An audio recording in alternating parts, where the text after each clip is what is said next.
He boarded the plane like any other passenger, calm, silent, first-class ticket in hand. But 20 minutes into the flight, everything shattered.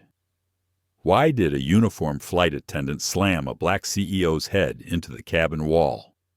Why did no one stop it? And why, despite the attack, did the CEO never raise his voice?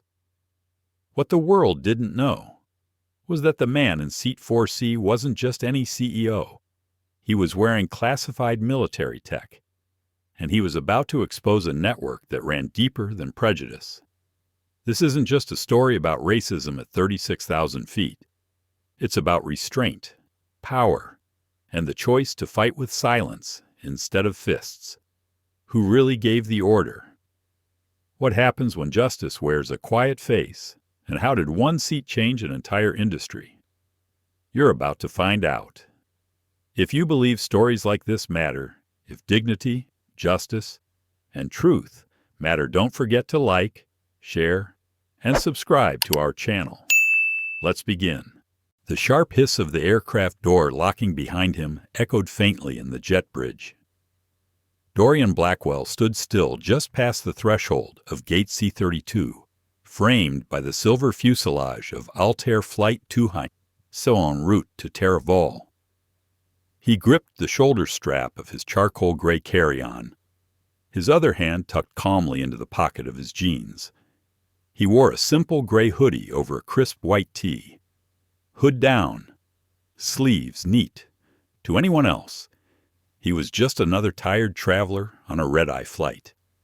But inside, a quiet current moved beneath his composed exterior. The overhead lights in the cabin dimmed gently, casting a soft glow along the aisle. Everything smelled of pressurized air, bleach, and the faint scent of citrus cleaner. Around him, the boarding process continued with murmurs and the occasional rustle of garment bags. Yet the moment Dorian stepped inside, the air shifted subtle, but real. From the forward galley, a tall flight attendant with severe posture and cold green eyes turned toward him. He didn't smile, didn't nod. His arms remained crossed tightly across his chest, eyes narrowing as if Dorian had committed some unspoken offense by existing in that entryway. The man's name tag read E. Reddick, but the way he stared felt more like a warning than an introduction. Dorian nodded politely, saying nothing. He didn't expect a warm welcome, but he did expect basic professionalism. Reddick offered neither. He moved quietly down the aisle, the soles of his sneakers almost silent against the muted carpet. Passengers already seated barely looked up. The hum of the cabin mixed with muffled conversations and the mechanical rhythm of loading overhead bins. His seat was 4C business class, aisle side. He stowed his carry-on under the seat in front of him, easing himself down and stretching his legs slightly. He rested his elbows lightly on the armrests and glanced toward the window. A distant baggage cart zipped past under sodium lights. His reflection wavered faintly in the acrylic window pane, but even as he settled in, he felt it again. That gaze, the sensation of eyes lingering just long enough to pull you out of yourself. He looked up, calm and measured. Reddick hadn't moved. He was still near the galley, still watching. No words, no smile, just quiet scrutiny. Dorian looked away. A part of him wanted to dismiss it. Maybe the guy was just having a bad night. Maybe he was dealing with stress. Maybe the uniform was just wearing him thin. But something deeper hummed under the surface of this interaction. Something more deliberate. Dorian drew a slow breath, the kind that pressed against the inside of the chest and told the heart to slow down. He had been in enough rooms, with enough posturing men, to know when someone had made up their mind about him without a word being spoken. He didn't know if it was the color of his skin, the way he dressed down, or something deeper, but he knew that look, the one that says, "You don't belong here." He had spent a lifetime dismantling that narrative, not with noise, but with presence. This flight wasn't leisure. It wasn't even routine. He was on his way to Terrace-Vale to speak privately at the Helix Security Consortium, a small, invitation-only summit of global defense advisors, intelligence liaisons, and algorithmic warfare engineers. Dorian wasn't just attending. He was demonstrating a next-generation encryption model developed by his company, Neurovia Systems. The technology had been refined under black-budget collaboration with UET, Tactical Defense. Only a handful of people knew he was traveling. Even fewer knew which flight. He hadn't used his real name for booking. No press. No announcements. The intention was stealth. Just beneath the skin of his right shoulder blade, a military-embedded chip pulsed silently every 30 seconds. The technology was experimental, designed for remote biometric verification and encrypted geolocation in case of capture or harm. He had agreed to it reluctantly, but pragmatically. There had been too many threats, too many unknowns. "You'll forget it's there," the technician had told him, "until you need it." Dorian blinked, gently adjusting the cuff of his hoodie. A few rows behind him, the shuffle of boarding continued. A teenage boy across the aisle slid into seat 4B, earbuds in. A young mother behind them balanced a fidgeting toddler. The plane was filling up, but the noise around him faded into the background. His attention stayed fixed on the hum inside his chest, the kind of hum that meant stay alert. He pulled up the in-flight screen. The map blinked to life. A slow crawl of pixels traced their planned route over the southern Atlantic, then inland toward the Terrace-Vale region. Dorian studied it, but his thoughts were elsewhere. That man, Reddick, he'd encountered every kind of gatekeeper in his career, corporate, political, bureaucratic, but this one felt different. It wasn't just disapproval, it felt like recognition. And that disturbed him. He wasn't famous, but he was traceable. Military-adjacent CEOs often drew attention in times of geopolitical unrest. It was possible someone had connected the dots. Possible, but unlikely. Still, something gnawed at him. A dissonance he couldn't shake. He reached into his hoodie pocket and tapped his smartwatch. The screen flicked to life with a faint green ring. No notifications, no red flags. Yet, as the plane pushed back from the gate, cabin lights dimmed further. Dorian leaned his head back against the seat and closed his eyes briefly. Just fly. Just land. Don't make stories where none exist. Still, his jaw tightened with the memory of that stare. Not curious, not indifferent, targeted. "You're overthinking," he whispered, eyes still closed. But even as he said it, he didn't believe it. Because Dorian Blackwell had learned one thing in a world that liked to underestimate him. Instinct wasn't a weakness. It was survival. And his had never been louder than now. The plane had been in the air for less than 20 minutes when the first microaggression arrived. It wasn't loud. It wasn't violent. That would come later. It was a glass of water. Simple. Icy.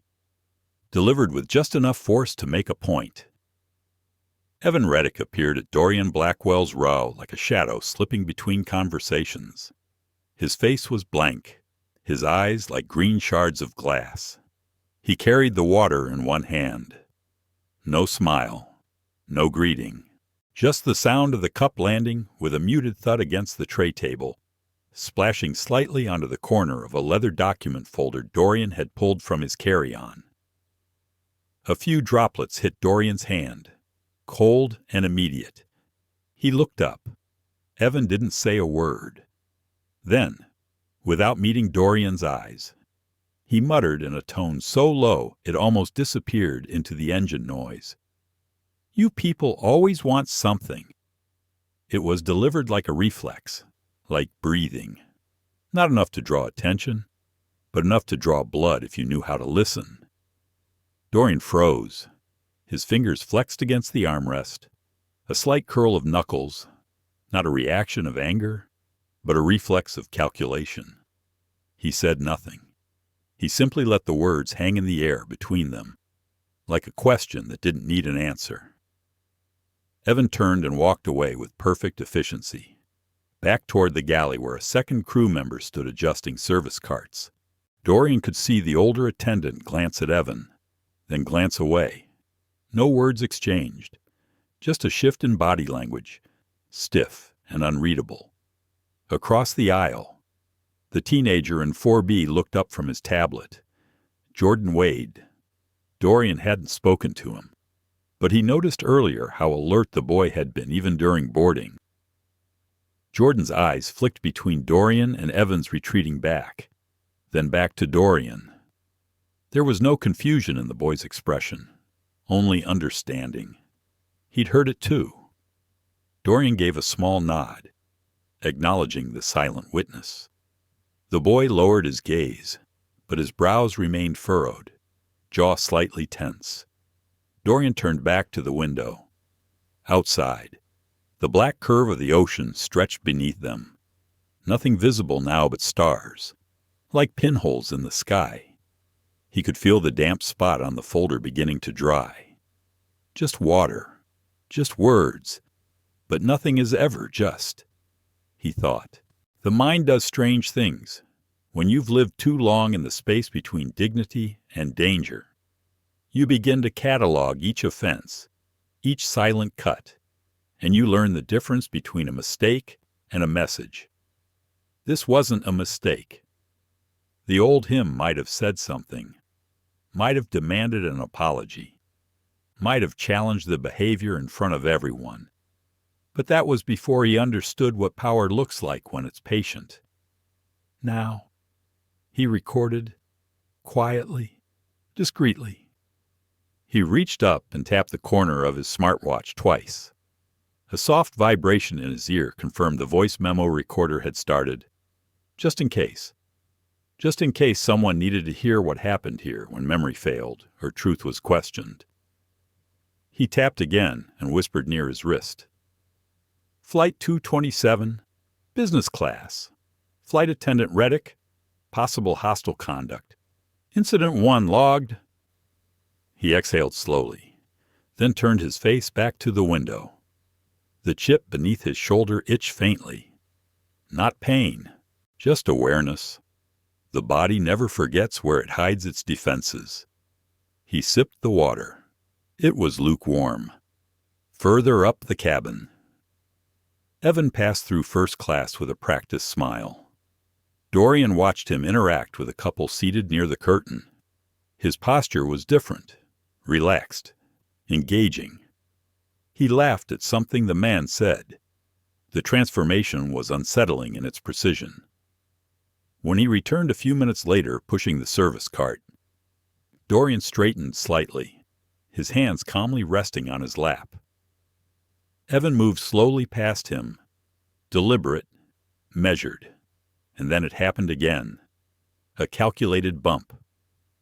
The edge of the cart clipped Dorian's elbow, not a brush, but a jolt, a burst of pressure that traveled down the arm and into the shoulder, where the chip was embedded. Dorian winced. The pain was sharp, not lasting, but jarring. He inhaled through his nose and kept still. Evan didn't stop, didn't turn, didn't acknowledge the contact, just kept moving. The boy across the aisle leaned forward, raising one hand subtly to shield his lips. He mouthed, without sound, "He's watching you." Dorian's eyes met his. There was no fear in the boy's face, only quiet alertness, like someone who had seen this before, who recognized escalation when it walked into a room. Dorian gave a slight nod of gratitude. The muscles in his shoulders were starting to tighten, not from injury, from clarity, This wasn't random. This wasn't bad service. This was something else. He shifted his weight and turned his head slowly to glance back toward the galley. Evan had disappeared behind the curtain. The older crew member, James Orlin, now stood near the rear aisle, visibly uncomfortable but silent. Silence. Dorian knew it well. He'd studied in silence, earned trust in silence, built empires in silence, but silence in a pressurized metal tube flying 30,000 feet above the earth carried a different weight. Up here, silence could kill. He tapped his watch again. Voice memo. Flight 227. Incident 2. Physical contact with right arm. Same crew member. Suspected pattern of targeting. Civilian witness in 4B observing. He paused. He was trying to stay clinical, neutral, factual. But the more he narrated the facts, the more something old and weary stirred inside him. A memory of a time he was 21, stopped outside a downtown hotel lobby, told he couldn't be there, dressed in a suit, carrying the same briefcase he used to land his first Department of Energy contract. And still, someone thought he didn't belong. He hadn't raised his voice that day, just walked in and signed a 7-figure deal at the front desk while the concierge's face turned to stone. Tonight wasn't that different. Only the uniforms had changed. He looked out the window again. There was nothing to see, but he kept looking anyway. Behind him, footsteps approached, soft, measured. A tension rose in his spine. He didn't move, didn't speak. Evan Reddick passed his row slowly, lingering just a second longer than necessary. Then came the whisper, nearly inaudible. "You don't belong up here." Dorian didn't flinch. He didn't respond. He simply reached up, adjusted his hoodie slightly, and kept his eyes on the empty sky. His breath stayed even, because he knew the most dangerous men in the room were never the loudest. Dorian Blackwell hadn't moved for nearly 5 minutes. His fingers rested gently on the edge of the tray table. His shoulders were angled slightly toward the aisle, as if surrendering any room for accusation. His posture was open, calm, steady, a silent display of restraint. But inside, his mind was racing. The sensation in his shoulder hadn't fully faded. The bump from the service cart had been deliberate, targeting the exact spot the chip had been embedded. It was precise. Too precise to be chance. He could still feel the residual ache spreading beneath the skin like heat. Like something alive had stirred under the surface and was slowly settling into stillness again. That chip. It had only ever been activated once during testing, meant as a last resort beacon, a failsafe in the event of abduction or loss of contact in hostile territory.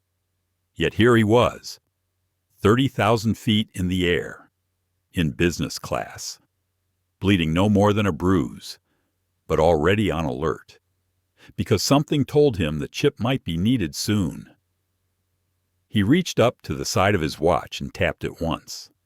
The voice memo function remained on, its green indicator flashing softly just under his sleeve.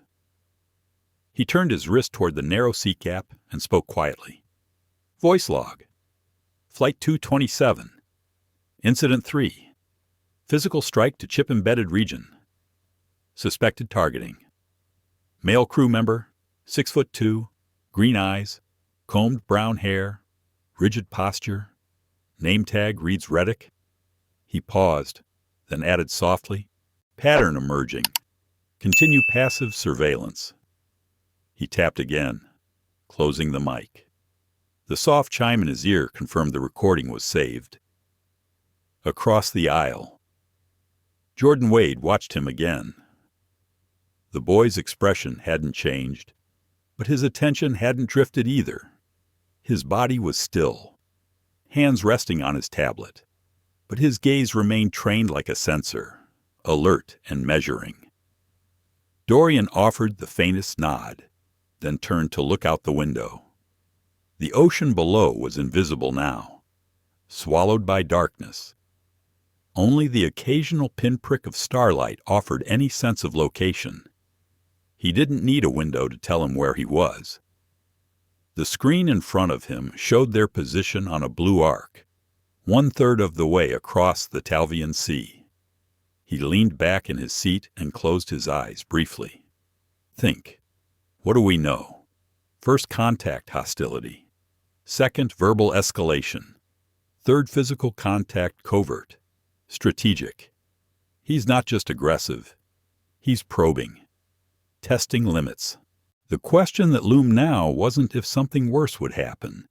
It was when, and how many people would witness it. He shifted slightly in his seat, the subtle discomfort in his shoulder reminding him why he had chosen to remain quiet.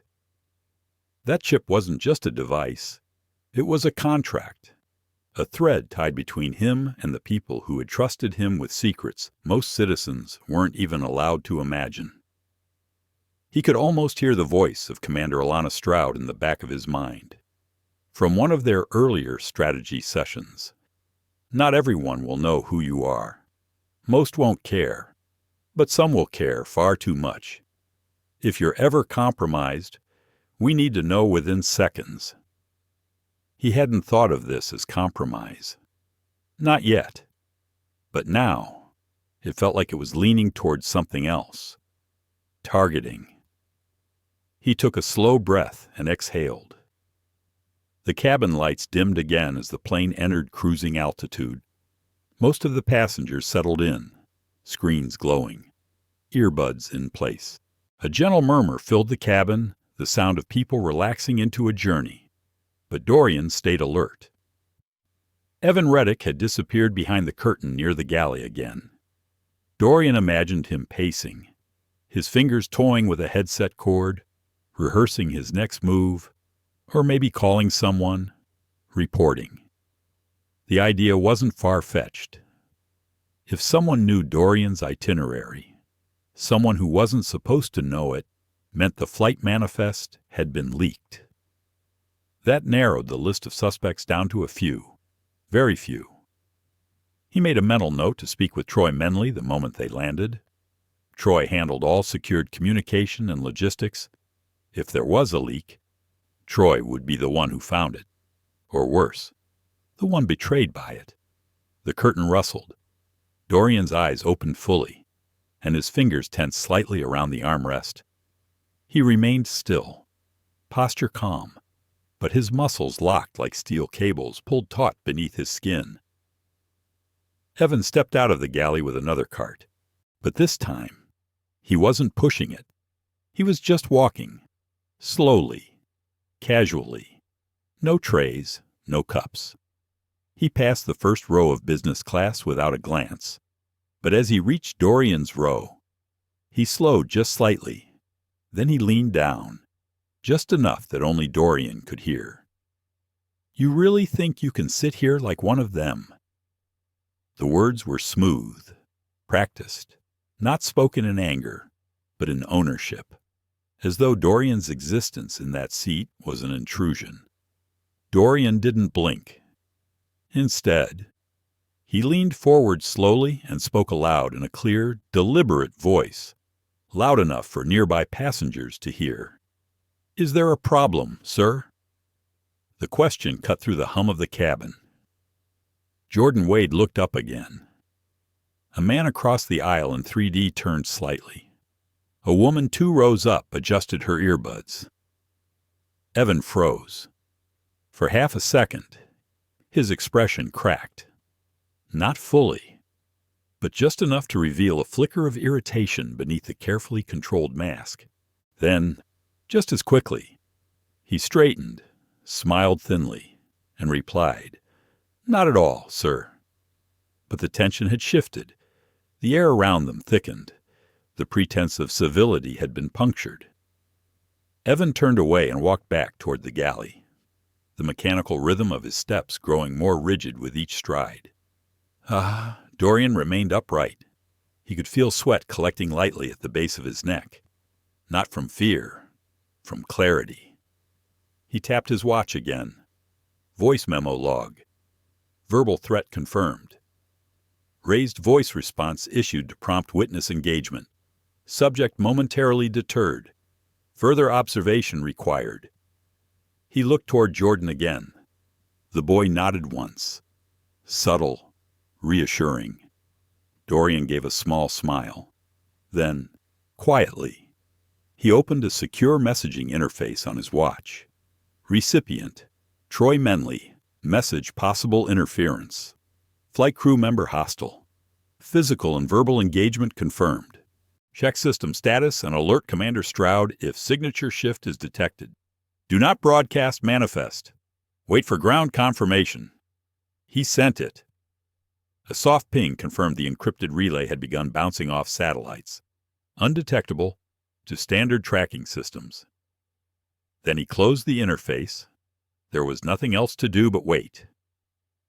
Dorian exhaled and folded his hands in his lap. Let them think he was just a businessman in a hoodie. Let them think the bruise was an accident. Let them believe his silence was weakness.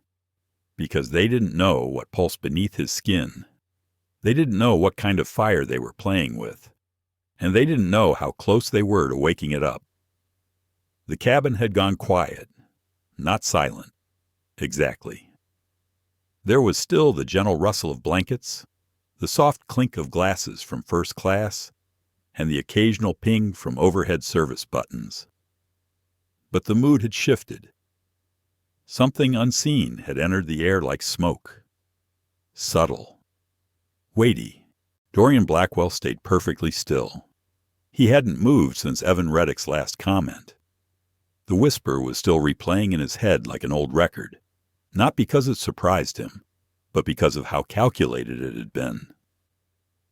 You really think you can sit here like one of them? It wasn't the words that chilled him. It was the confidence. Dorian had learned long ago that men like Evan didn't speak unless they were sure they wouldn't be challenged. Not by management, not by coworkers, and certainly not by passengers who looked like him. He leaned back in his seat and closed his eyes, not to sleep, but to think more clearly. He went inward. That was where he did his best work. For 15 years, he had built Neurovia Systems from a small contract lab in Oakland into a global intelligence and defense technology firm. He had done it while being underestimated, overlooked, and quietly sidelined at every stage. He had been the only black engineer in every defense review board meeting for a decade. He remembered the day he sat across from a senior admiral who mistook him for an intern, only to later hand him a $220 million encryption contract. He had smiled, just as he did now. It wasn't pride. It was understanding. Power doesn't announce itself. It listens first. And now, Dorian was listening. He could hear Evan's shoes again, that distinct heel-to-toe cadence that came from someone trained to move efficiently in tight spaces. The sound paused just behind the curtain, not approaching, just watching. Dorian didn't open his eyes. Instead, he visualized the blueprint of the cabin. He mapped it. 7 rows in business class, 4 crew, 2 lavatories, 1 curtain separating first from business, another at the galley, passenger ratio 3-to-1 in his section. He reviewed his exits, both physical and tactical. He tapped the side of his watch again, this time opening the secure messaging line. A response from Troy had arrived. Status received. Commander Stroud alerted. Chip signal within baseline. Will monitor closely. No manifest exposure detected. Continue observation. Backup on standby. Dorian stared at the message for several seconds, reading between the lines. They were watching, but not moving yet. Which meant, for now, he was still on his own. He glanced to his left and caught sight of Jordan Wade again. The boy was pretending to scroll through a music playlist, but Dorian could tell he was listening. The boy mouthed two simple words, "Still watching." Dorian gave the faintest nod. It was a strange alliance, unspoken and unexpected, but one he welcomed. A witness, however young, meant proof. Proof meant leverage. He turned back toward the aisle just as Evan stepped out from behind the curtain again. This time, he carried nothing. No tray. No excuse. He walked slowly down the aisle and stopped beside Dorian's seat. "May I offer you anything else, sir?" The tone was falsely sweet, like syrup poured over rusted nails. "No, thank you," Dorian replied, his voice calm. Evan lingered. "You sure I could bring you a pillow? Or maybe move you somewhere more comfortable?" There was emphasis in that last phrase, like it meant something else entirely. Dorian kept his expression neutral. "This seat's just fine." A flicker passed through Evan's eyes. His jaw flexed, but his smile held. "Well, if you need anything, just press the call button." He turned away. As he did, Dorian caught a glimpse of a communication device clipped just inside the crew pocket of Evan's blazer. It wasn't airline issued. Sleeker, matte black, military grade, or close to it. His eyes narrowed slightly, but he said nothing. He waited until Evan had disappeared again, then whispered toward his wrist. "Voice memo. Suspected non-standard communication equipment on Reddick, possibly externally synced. Request facial match trace post-landing." He paused, confirming this isn't just personal. It was a risk saying that aloud, even into an encrypted voice note. But the moment demanded truth. This wasn't just racial bias. This wasn't just cruelty. This was reconnaissance. Someone knew who he was. The question now wasn't whether Dorian was in danger. It was whether the real target had shifted. He looked around the cabin, taking in every face again. Most people were lost in their own worlds, but a few were alert. A man in 3A, a woman behind him in 5D. Both too still, too quiet. Possible cover agents, or just nervous flyers. Hard to tell. But his instinct screamed one thing.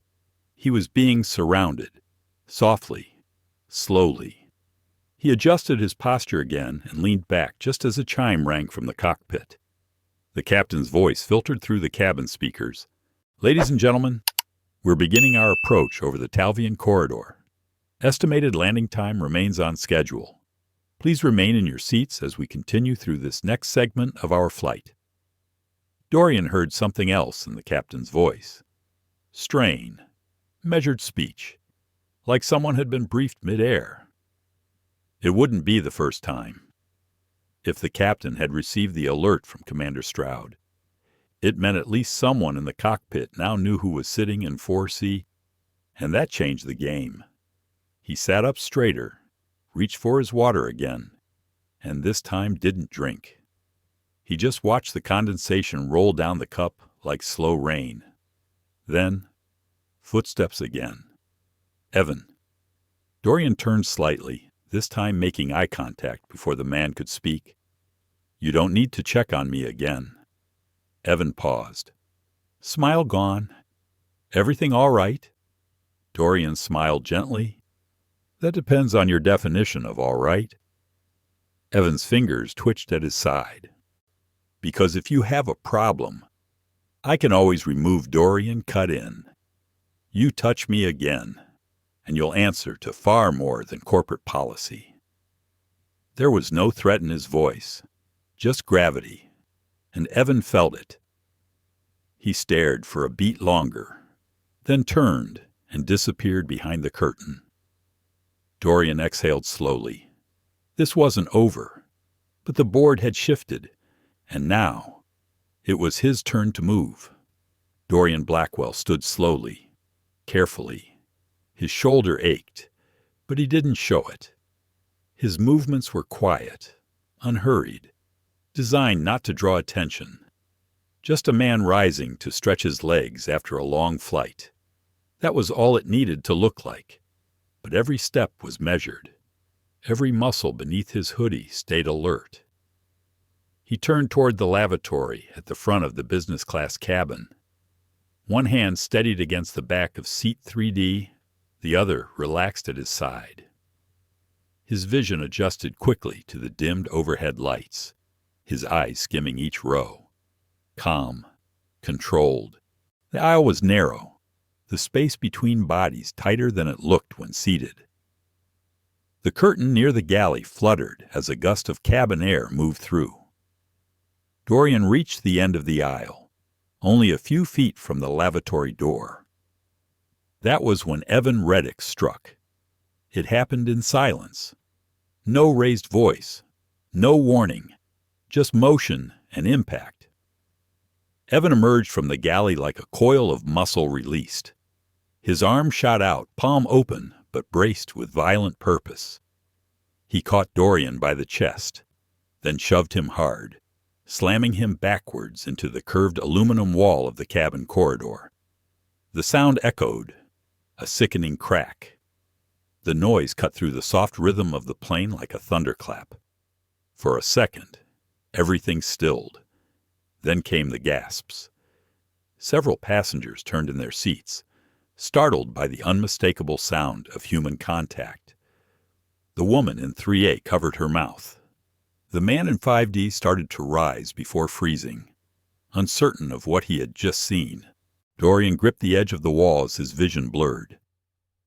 Pain blossomed instantly across his temple. His skull throbbed.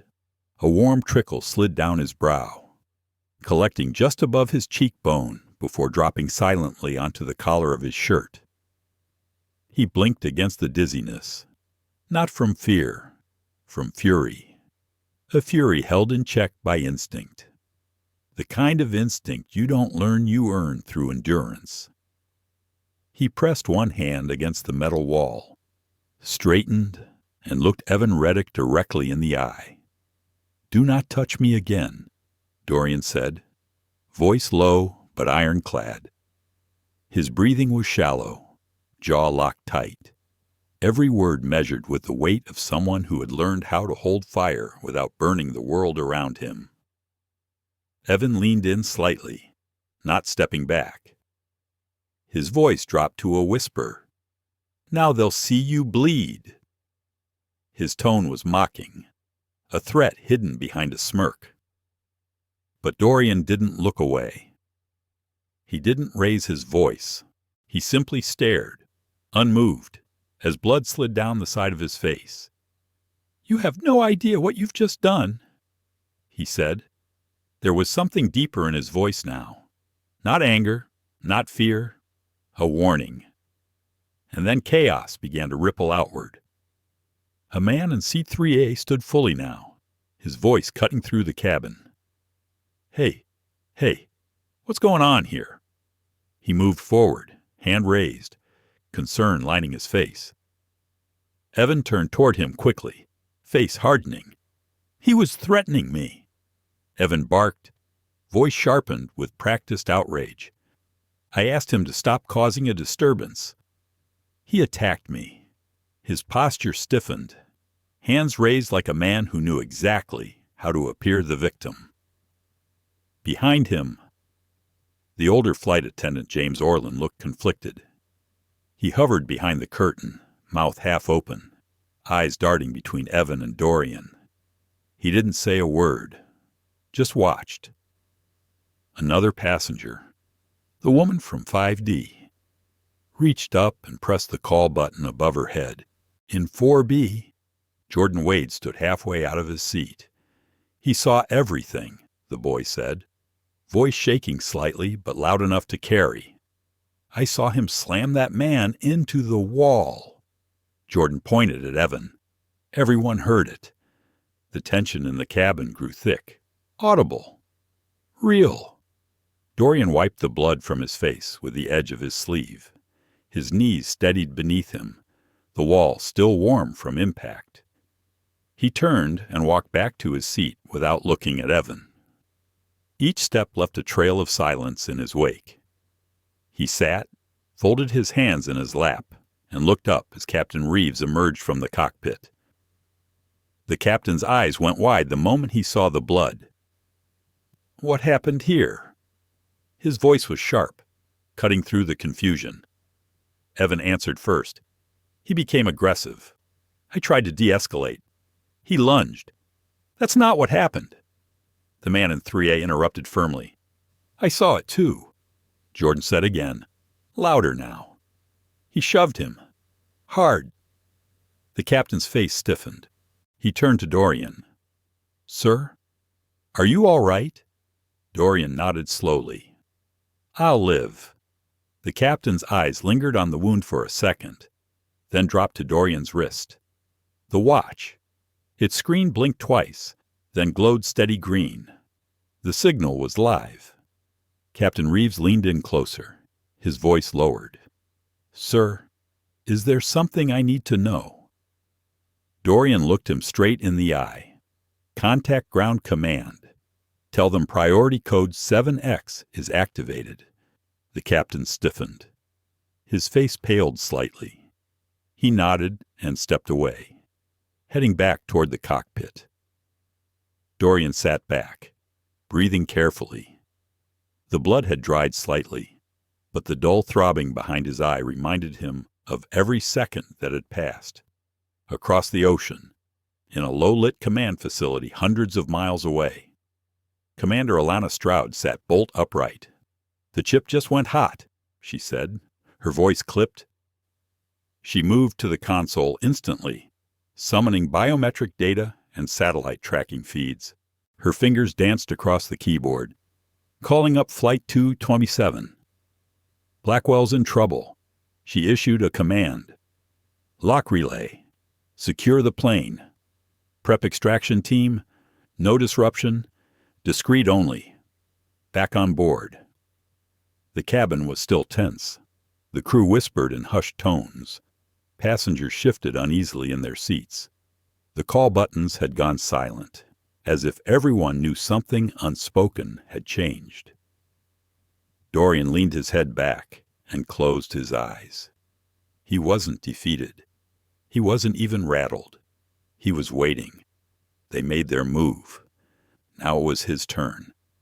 The cabin of Flight 227's had turned into a pressurized theater of tension. Some passengers whispered. Some stared forward in silence, pretending nothing had happened. But no one was unaffected. Not after the sound of skull on metal.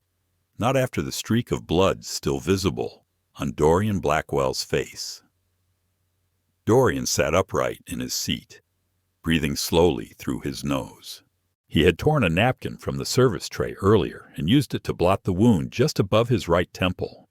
It wasn't deep, but it was enough to sting every time his pulse ticked behind his eye. He didn't wince. He just waited. Evan Reddick stood near the galley now, arms crossed, his jaw clenched in mock composure, but his shoulders were too rigid, his eyes too wide. He scanned the cabin like a man preparing for a story to collapse.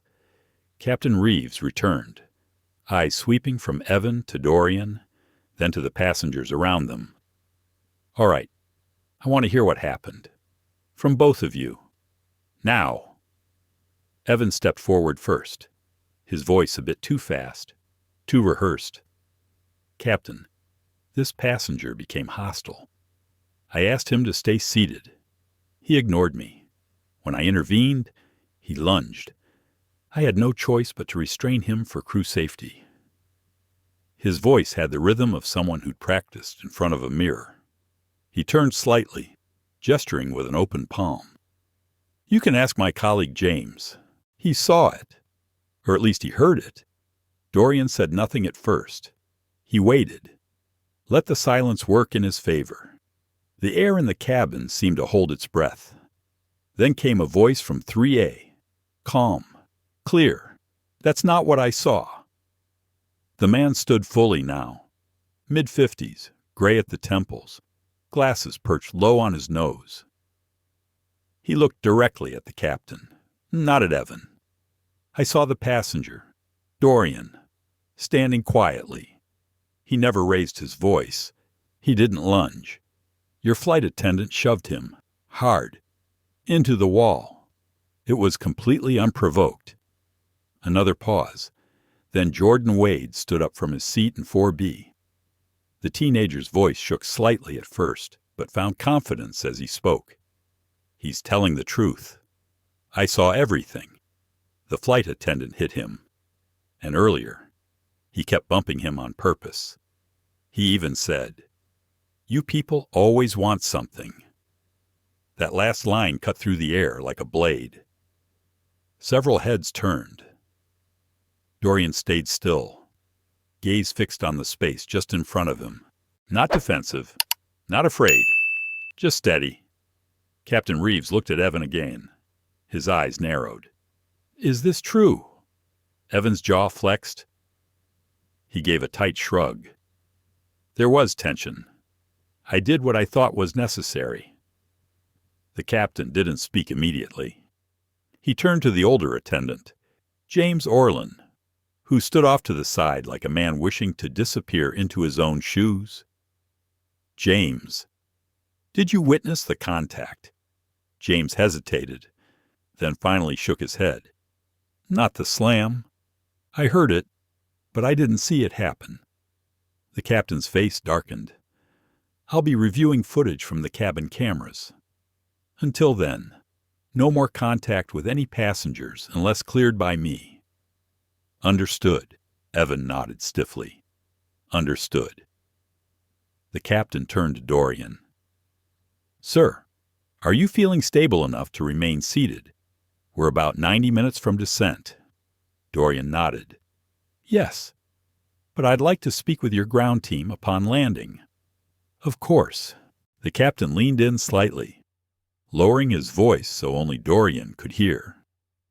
"Is there something more I should be aware of?" Dorian didn't hesitate. "Your flight is being monitored by external security channels. A distress signal has already been triggered." The captain froze for half a second. Military Dorian gave a small nod. Code 7X was activated. "They'll be expecting a confirmation from your crew before we land. Use the secure channel." Captain Reeves blinked, the gravity of the moment dawning in his eyes. "Copy that," he whispered, then turned sharply and headed for the cockpit. Evan remained by the galley, arms crossed, but his jaw had begun to twitch. His performance was unraveling. The people around him weren't going to stay quiet. And worse, someone he didn't know, someone he couldn't see, had pressed a button that shifted this from a simple assault to something else entirely. Dorian adjusted in his seat. The back of his head throbbed, but he welcomed the sensation. It anchored him. He tapped his smartwatch. Voice memo. Incident escalation logged. Multiple passenger witnesses confirm unprovoked attack. Flight crew divided. Captain partially briefed. Extraction likely required upon landing. He looked across the aisle. Jordan Wade met his gaze again. The boy didn't smile, but his shoulders had relaxed. A subtle message.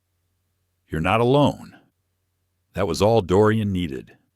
There was a time, years ago, when he would have handled this differently.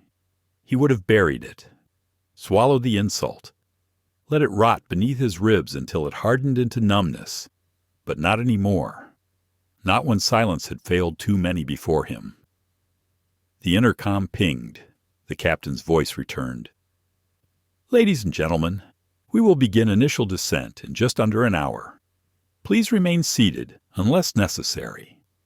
Dorian could hear it this time. The shift in tone, the coded signal behind each word. He opened a new message to Troy Menley. Captain briefed. Code confirmed. Signal should go live in 10. Prepare team, no customs. The watch screen blinked once, then returned to standby. Dorian exhaled, letting his eyes close for a moment, just enough to let the weight of what was coming settle gently across his shoulders. The slam had been physical, but the real impact had just begun. Somewhere over the North Atlantic, the air in the cabin changed. It wasn't the altitude, not the pressure. It was something else. A slow, invisible current of tension swept through the aisles, subtle but unmistakable. It moved like static through a wool blanket, threading itself into every gesture, every glance, every half-breathed question passengers didn't dare ask out loud. Flight 227 had become a vessel suspended not just in air, but in anticipation. In 4C, Dorian Blackwell sat still, eyes closed, head tilted slightly to the side. He wasn't sleeping. He was listening, every vibration under his feet, every soft click from behind the galley, every note of cabin chatter, all of it was input. The pain in his head had dulled, but the swelling near his temple throbbed with quiet persistence. He let it stay. It reminded him that silence could no longer be his ally. The system was in motion now. Somewhere, Commander Alana Stroud had received the signal. Somewhere, Troy Menley was mobilizing extraction logistics. Somewhere, the perimeter of the arrival terminal was already shifting. But here, inside this fuselage, Dorian was still surrounded by people who had no idea what kind of war was now being waged just beneath their tray tables. He reopened his eyes and glanced toward Jordan Wade. The teen hadn't moved much, but his earbuds were out, and his posture was alert. One foot tucked under the other, fingers clasped, eyes bouncing between Dorian and the galley curtain. It was the posture of someone pretending to be invisible while preparing to act. Dorian respected that. A quiet kind of courage. Across the aisle, the man in 3A, Paul. He had introduced himself, briefly sat flipping through an in-flight magazine without turning a single page. His gaze flicked upward every few seconds.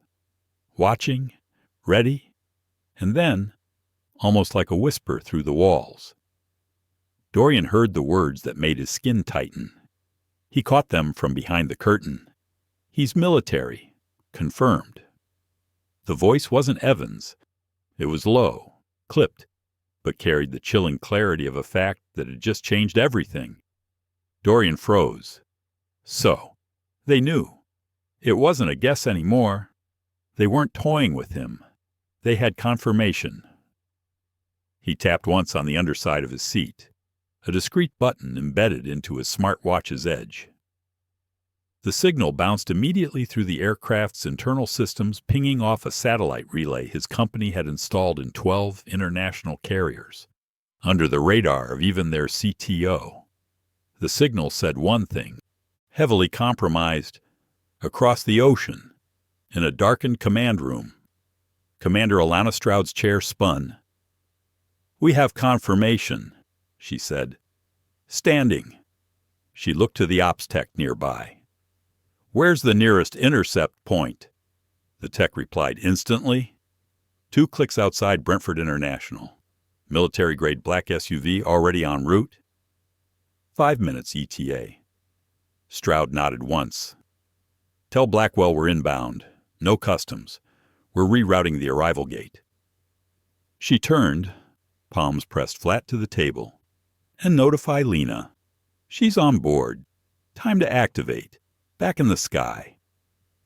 Lena Shaw, seat 7D, opened her eyes. She hadn't moved for hours, but now, her hand dipped smoothly beneath her coat, retrieving a small case from the lining. Her fingers pressed a concealed sensor. Her contact lenses flickered, adjusting to high-focus mode. Her screen displayed a single line: engage soft intervention. Blackwell compromised. She stood. Meanwhile, in 4C, Dorian watched as Evan Reddick emerged again from the galley. But this time, he wasn't pretending. His stride was too exact. No tray, No questions, just eyes locked forward, not even bothering with the performance of customer service anymore. He walked toward Dorian with the tension of a man approaching a finish line. "You think they're going to save you?" he said quietly as he passed by. "You really think anyone's going to care what you are when this plane lands?" Dorian didn't respond. He just turned slightly and said loud enough for nearby rows to hear, "If you touch me again, I will consider it an act of terrorism." Evan stopped walking. For a moment, he just stood there, unsure whether to laugh or lash out. But behind him, Lena's voice rang out. "I'd listen to him if I were you." Evan turned sharply. Lena stepped into the aisle like she'd always belonged there. Calm, unbothered, holding nothing more than a small cloth case in one hand and a badge in the other. "Internal Security. Division 7, she said evenly. Her voice wasn't loud, but it cut through the cabin like glass. "I've been authorized to intervene in matters of federal surveillance obstruction, and I believe you've just made contact with a protected intelligence asset." Passengers looked around. Whispers bloomed like wildfire. Evan scoffed. "This is ridiculous." Lena held his gaze. "Say that again once we land. But until then, you don't move unless the captain tells you to." The silence that followed was instant. Evan looked at her badge, then at Dorian, then at the people now staring at him from every row. He turned and disappeared into the galley. Lena slid into the seat beside Dorian. "We have 27 minutes until touchdown," she said quietly. "Reeves will taxi you straight to Gate 12. SUV waiting on the tarmac. How many 3 in the terminal? 2 outside, 1 on the plane." And the breech Lena hesitated. "Cameron Doyle," she said. Dorian's breath caught. "He worked with me for 9 years. I know. He gave them your route." Dorian looked down at his hands, jaw tight. "So this was never about racial targeting, was it?" Lena shook her head. "It was both. You were marked the moment you looked like you didn't belong. The chip just confirmed it." Dorian exhaled, eyes closing briefly. "Of course. The last 15 years' boardroom wars, shareholder audits, Navy Black Ops patents. All of it had prepared him for this moment, and somehow nothing had prepared him for the sheer exhaustion of it." "You gonna be okay?" Lena asked. Dorian turned his head. "I'm going to burn every name on that list into dust. Quietly, thoroughly. Then yes, I'm going to be fine." Lena gave a half smile. "That's what I needed to hear." The seatbelt sign dinged. Descent began, and with it, so did justice. The plane began its final descent, nose tilting gently downward as the lights inside the cabin dimmed to a muted glow. The hum of the engines took on a lower register, steady and expectant, as if even the machinery knew what waited below.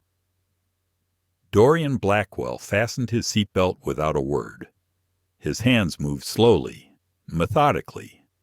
The dried blood at his temple had turned a faint rust color. He didn't bother wiping it off. Let them see. Let everyone see what had happened at 36,000 feet. He turned slightly toward the window. Through the narrow frame of reinforced glass, city lights glittered in a web of gold. Brentford International lay beneath them, sprawling in silence, its runways glowing like veins in a body just beginning to stir. There was something poetic about landing here, in the city where Norovia had first opened its doors, where trust had been built and broken, where the betrayal had begun. Lena Shaw sat beside him in 4D, upright and composed, her eyes scanning the cabin for movement. She hadn't spoken much since briefing him, but her presence said everything it needed to. Evan Reddick hadn't reappeared since the confrontation. Somewhere behind that curtain, He was either trembling or plotting. Maybe both. Dorian didn't care. Whatever happened next would not be handled in the aisle of an airplane. Captain Reeves's voice came over the intercom, smoother this time, with just enough tension to reveal his awareness of the situation. "Ladies and gentlemen, we are making our final approach into Brentford. Please remain seated with your seat belts fastened. We ask that you refrain from standing or accessing the overhead compartments until we've come to a complete stop at the gate. Thank you for flying with us." He paused. "And welcome home." There was a shift in the cabin. A collective inhale. Most passengers didn't know what had happened between rows 3 and 5, but they could feel it. Tension leaves traces. So does justice. The wheels met the tarmac with a firm jolt.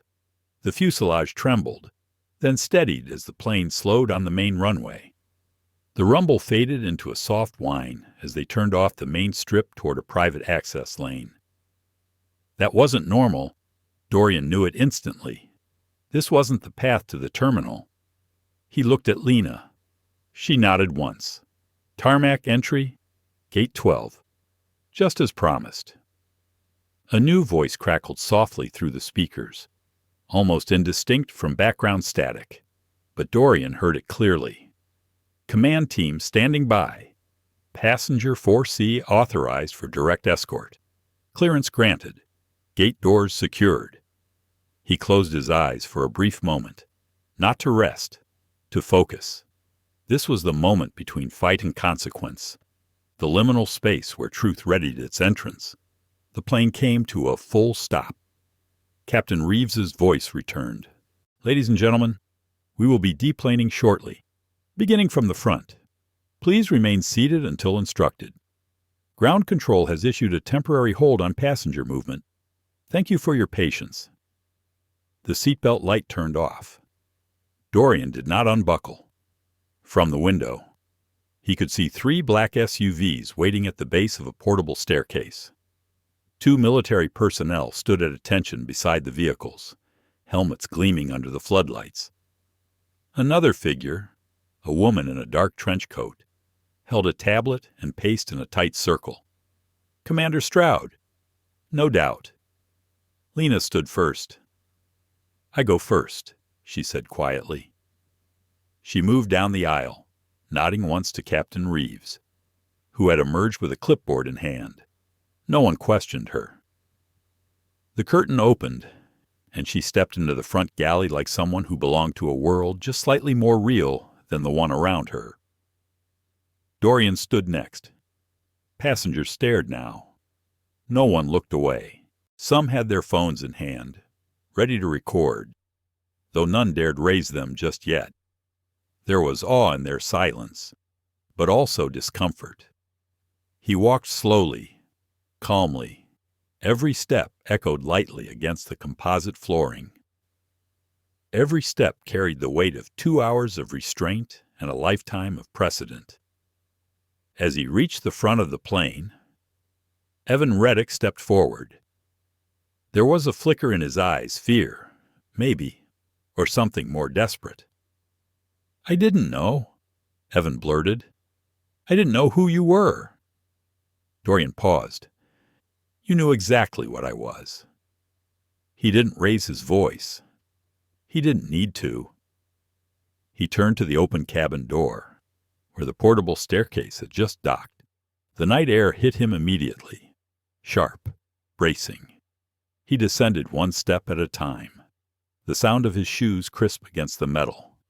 At the bottom, Commander Alana Stroud waited, arms crossed. She wore no insignia, but her presence spoke volumes. She nodded once as he approached. "Mr. Blackwell. Commander, are you injured?" "Not enough to matter." She gave a tight nod. "Your assistant Troy is en route. Transport is ready. There are 2 agents boarding to debrief the captain and secure surveillance footage. Do you wish to press immediate charges?" "Not yet." She raised an eyebrow. "I want to know who paid him first." Stroud didn't flinch. We'll find out. Reddick's background was shallow. Too shallow. He was planted. I know. The lights from the terminal bathed the tarmac in sterile white. Dorian turned to glance back at the plane. Through the windows, passengers still sat frozen in their seats, silhouettes framed like curious shadows against the glass. He saw Jordan Wade's face in the second row. The teen raised a hand briefly. Dorian nodded back. "We ride," Stroud said, motioning to the SUV. They stepped in. The door closed with a quiet thud. And the story that started in silence began its echo across the ground. The SUV moved through the underbelly of Brentford International with its headlights off.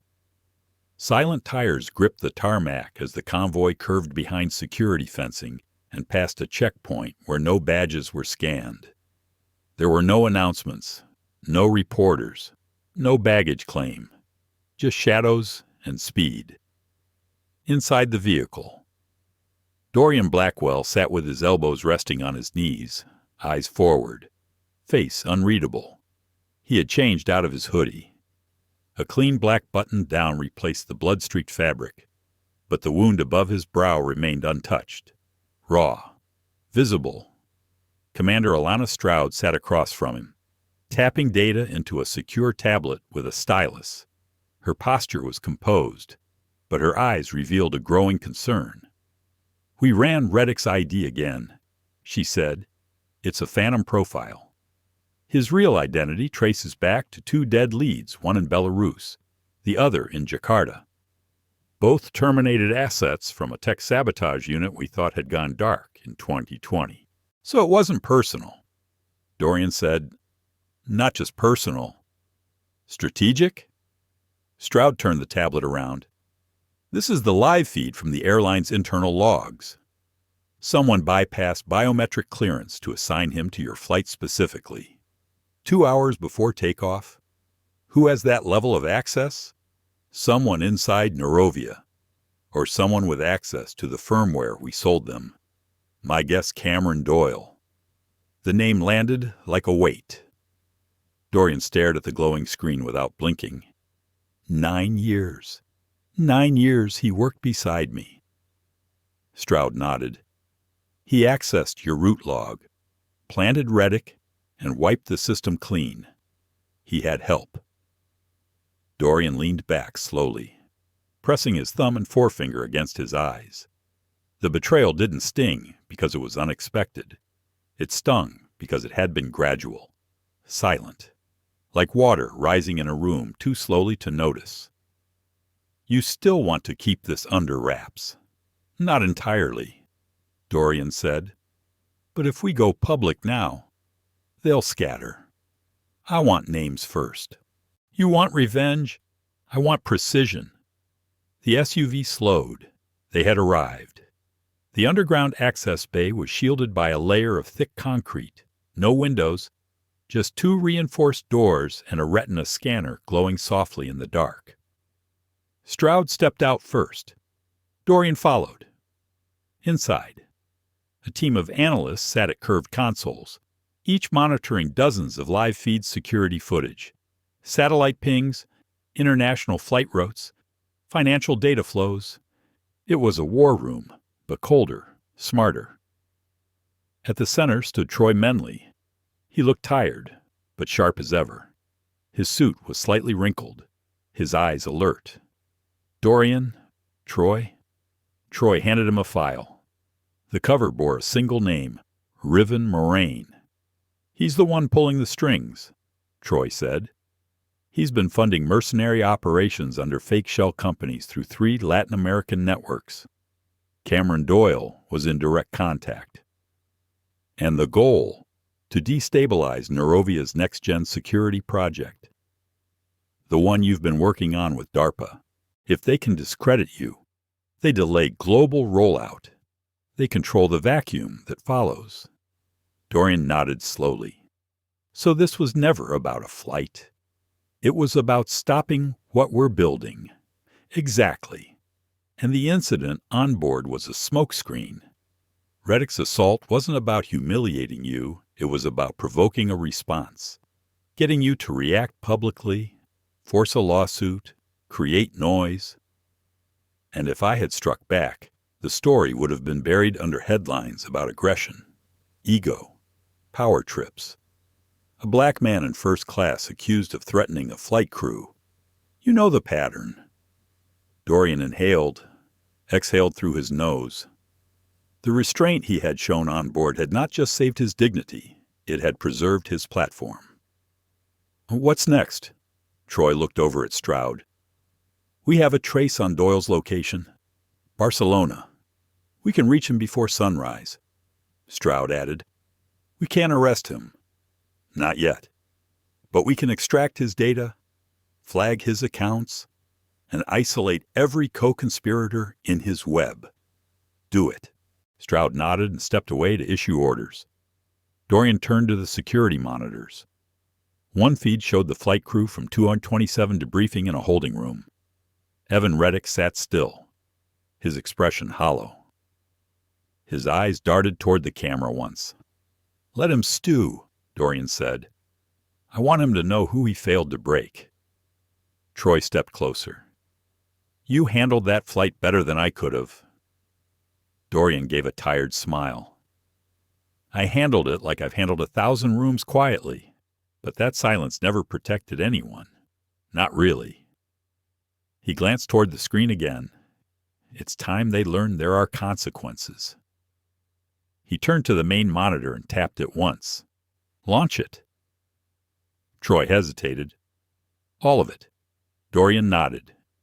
Every second of the cabin footage, every witness testimony, Jordan Wade's clip, Paul's audio. Let the world see what happened in Seat 4C. Within minutes, a media liaison uploaded a secured clip to Neurovia's public archive. It began with silence, a timestamp, and the jarring sound of impact.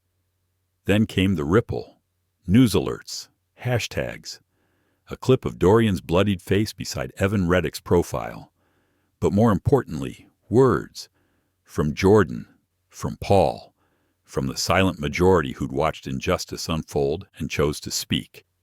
Dorian stepped back, letting it spread. He wasn't the story. The truth was, and it had just taken flight. The internet did what it always does. By morning, the video had reached 17 million views. By noon, 32. By evening, it was being analyzed on national news and college podcasts, on morning shows and congressional live streams. But it wasn't the violence that made it viral. It was the restraint. The way Dorian Blackwell had remained still. The way he had absorbed the slam, the insult, the humiliation without raising a hand, without even raising his voice. The camera had captured more than bruises. It had captured a truth too long denied, and people recognized it. In a hotel room far above the Barcelona skyline, Cameron Doyle watched it unfold with a tumbler of whiskey in hand. He hadn't slept. The blinds were drawn, but sunlight still bled in at the corners like guilt. His burner phone vibrated every hour. The calls were no longer friendly. They want you out, a voice had said that morning. Too much attention. You let it go too far. Cameron stared at his own reflection in the black screen. He had underestimated Dorian. He thought he could paint him as another executive with too much ego. He didn't expect the silence to be louder than any outburst. Didn't expect the public to side with calm, not chaos. A knock at the hotel door. Cameron froze. A second knock. Then a pause. He stood slowly, gripping the whiskey glass until his knuckles whitened. He peeked through the peephole. Empty hallway. He turned back toward the room. Then he saw her. Lena Shaw was already sitting in the armchair by the window, her legs crossed, a small tablet in her lap. You left the balcony unlocked, she said without looking up. Cameron's heart thundered in his chest. He dropped the glass, which cracked but didn't shatter. How did you find you? She finally looked up. "You're good, Cameron, but you made one mistake." He scoffed, trying to regain footing. "What? My hotel booking." She shook her head. "You assumed Dorian would stay quiet." He swallowed hard. "What do you want?" Lena stood, walked toward him slowly. "All I want is a conversation. All Dorian wants is the data trail. But what the world wants." She stopped inches from his face. "Is someone to answer for what happened in row 4? He stepped back. "I didn't lay a finger on him." "No. You just gave someone else the weapon. That makes you worse." She handed him the tablet. On the screen was a freeze frame of his email to Riven Moraine. One message, one payment, one assignment. "You're dead in the water," she said. Cameron's mouth opened, then closed. He looked down at the tablet. "What's your angle?" he finally asked. Lena smiled faintly. "Redemption. For someone else. Back in the States." Dorian stood before a group of Norovia employees and board members, his wound still healing, his voice steady. "I will not allow what happened to me to become a singular event," he said, "because it wasn't singular. It was systematic. And it's been happening long before Seat 4C. There was no applause, just silence, listening. Norovia's board had begged him not to speak. Lawyers had advised against making statements until lawsuits were filed. But Dorian didn't care. He wasn't playing defense anymore.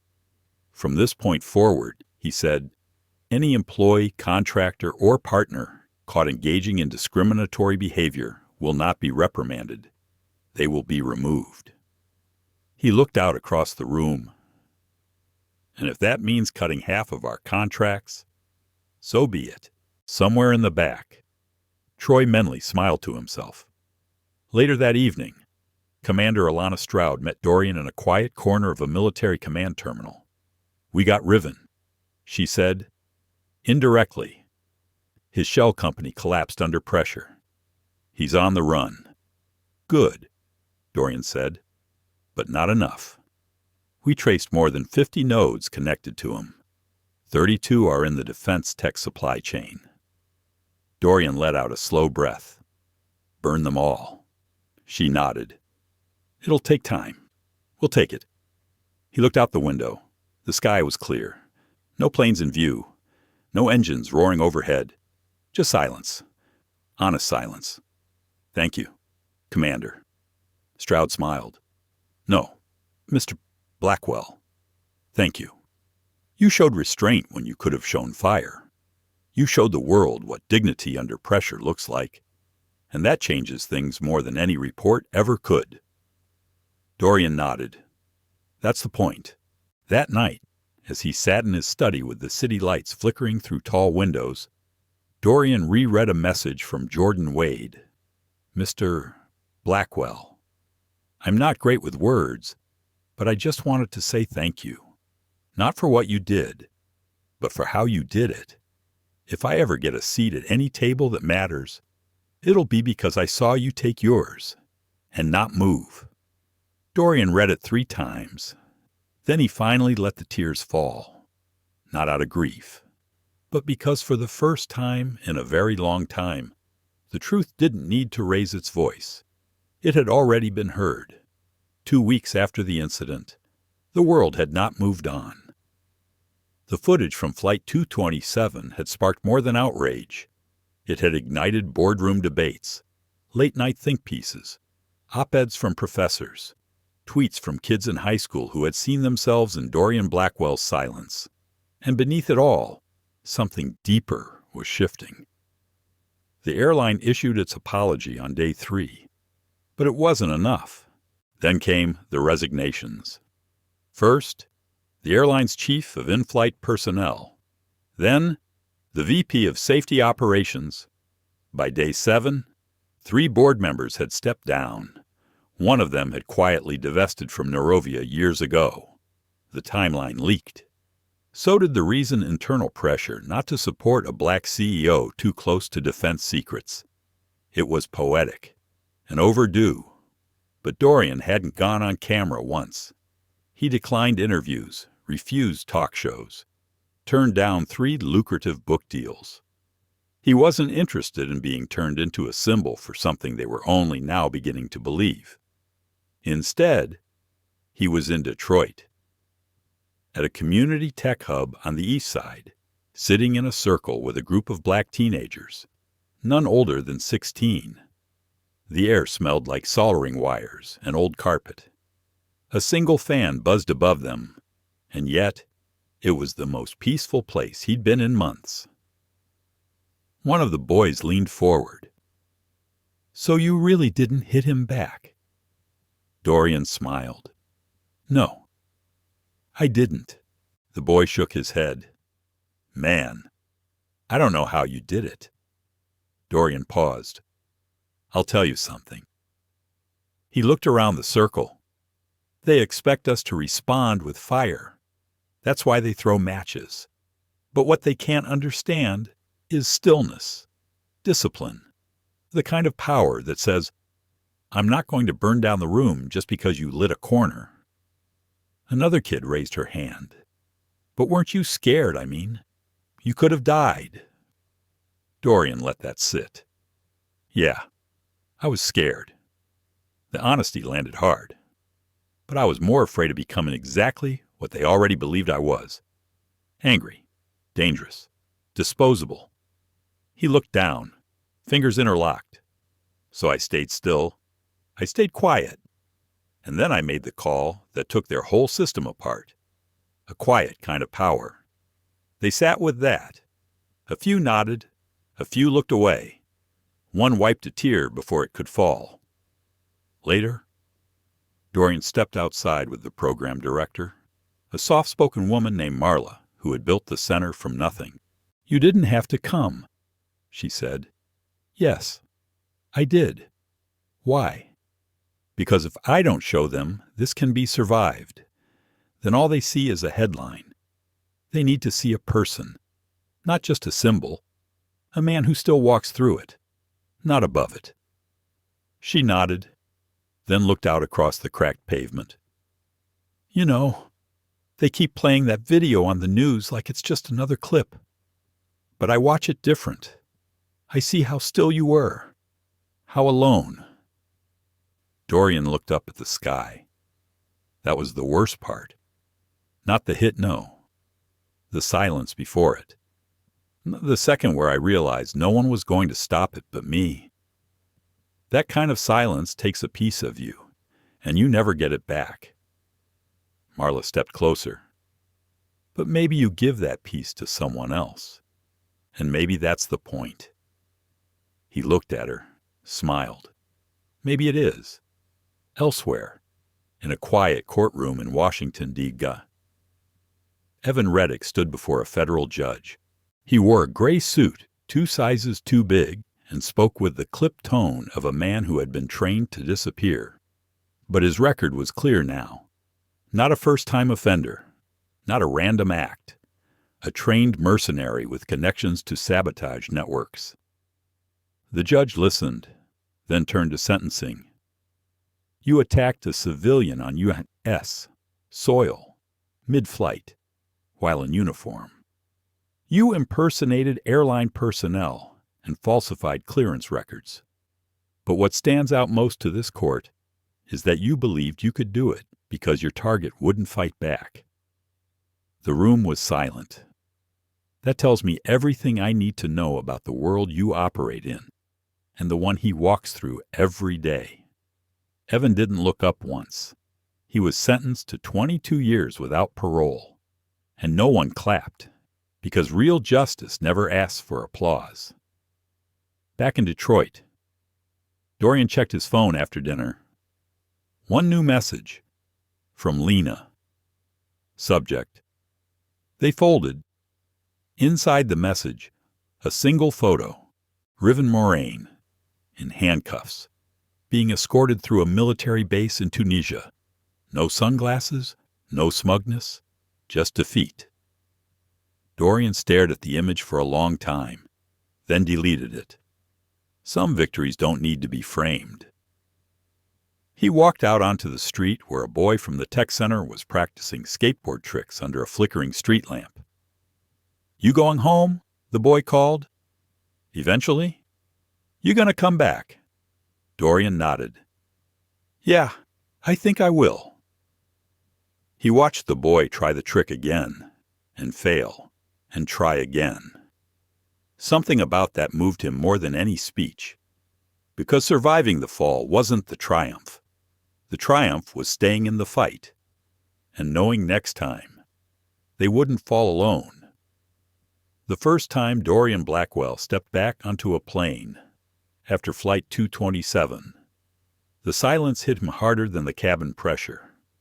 Not the usual silence of engines and air vents, but the one inside him, the kind that echoed. He paused for a second at the boarding door, not because he was afraid. He didn't feel fear anymore, not in the way most people did. What he felt was memory, thick, invisible, as if that stretch of aisle knew exactly what had happened there. The gate agent glanced at his ticket. "Welcome aboard, Mr. Blackwell." He nodded, then stepped inside. It was a different airline, different route, different coast, but row 4 was the same. He walked slowly, eyes scanning faces the way they had on that day. No suspicious glares, no raised brows, just people, traveling, and then he saw it. Seat 4C. The leather had been replaced. New cushion, slightly darker shade, a fresh beginning disguised as furniture. He sat down and closed his eyes. Breathe in, breathe out, breathe through it. When he opened his eyes, a young flight attendant stood nearby. Early 20s, nervous smile. "Would you like anything before takeoff?" Sir Dorian looked up. His voice was calm. "Just water. And your name?" She blinked. "It's Aria." "Thank you." Aria. He watched her walk away. It wasn't about fear anymore, or control, or dominance. It was about knowing that every gesture could mean something, that every person in that uniform held power, and that power could harm or heal. He'd once tried to forget 4C, tried to assign it to a moment in time, something he could lock away in the archive of lessons. But 4C wasn't a moment. It was a mirror. It showed him the version of himself he had buried beneath corporate smiles and defense contracts, the version that remembered being 12 years old, watching his father get followed in a department store, the version that knew silence had always been a shield. And now he had cracked it open. That evening, as the plane soared into the dusk, Dorian looked out at the clouds, his reflection faint in the window. He thought of Jordan Wade, of the boys and girls at the Detroit Center, of Lena, still chasing ghosts across borders, of Stroud, now spearheading a new security reform initiative with his help, of Evan, serving time in a system he once thought would protect him, and of himself, no longer a symbol, but a man, a full, flawed, powerful man. Back in Brentford, the airline that once employed Evan Reddick had launched a training overhaul, not because they wanted to, but because they had to. They called it the 4C Directive. Every flight attendant, every captain, every gate agent now underwent bias awareness training designed in part by Neurovia's ethics team. The curriculum used footage from Flight 227. Dorian had reviewed it himself. He had given his blessing, but he never stepped foot on their aircraft again. Some wounds weren't meant to be reopened. One afternoon, he sat with Troy Menley in a quiet lounge, their laptops open but forgotten.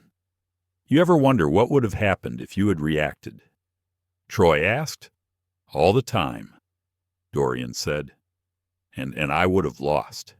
Even if the world said I won, I would have lost a piece of myself that took decades to build. I would have validated a lie, given them a headline they were already waiting to write. He paused. That's the game, Troy. They want us to bleed loud, so they can point and say, "See, told you." Troy looked at him. "You bled quiet, and they still heard you." "Exactly. Outside." The world kept moving. Planes landed, trains arrived, people lived, unaware that a single seat, on a single flight, had shifted the arc of accountability across industries. It hadn't changed everything, but it had changed enough. Weeks later, a small ceremony was held in Washington, D.C., honoring civilian leadership in moments of national risk. Quiet medals for quiet acts.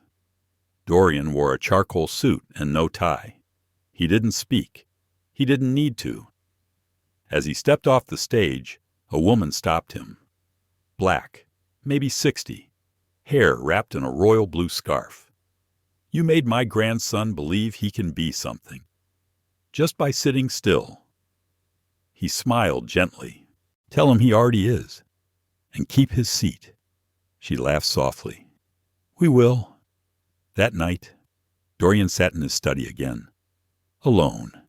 He opened his journal, a habit from his early military days, 1 entry per day, always by hand. He turned to a fresh page and wrote, "Today I took flight. Not away from something, but toward it. Toward truth. Toward peace. Toward the kind of power that doesn't shout, but stands, even when everything else says sit." He closed the journal and looked out the window. The sky was dark, but there were stars, and that was enough. The story of Dorian Blackwell didn't end in Seat 4C. It began there, because in a world where power often screams, he chose to whisper. In a moment when he could have fought with fury, he chose to endure with dignity, and in doing so, he shattered the silence that so many have been forced to carry. This wasn't just about one flight attendant or one airline. It was about a system that assumes calm means weak, that silence means guilt, that black success should still be questioned at the gate. But Dorian proved otherwise. He turned restraint into revolution. He turned pain into policy. And he reminded us all sometimes the strongest thing you can do is stay seated and not move an inch. If this story stirred something in you, if it made you feel seen, or angry, or inspired, then we ask you, don't let the moment pass. Like this video, share it with someone who needs to hear it, and subscribe to our channel for more stories that lift voices often pushed aside. Justice isn't always loud, but when it's done right, the whole world listens. We'll see you in the next story.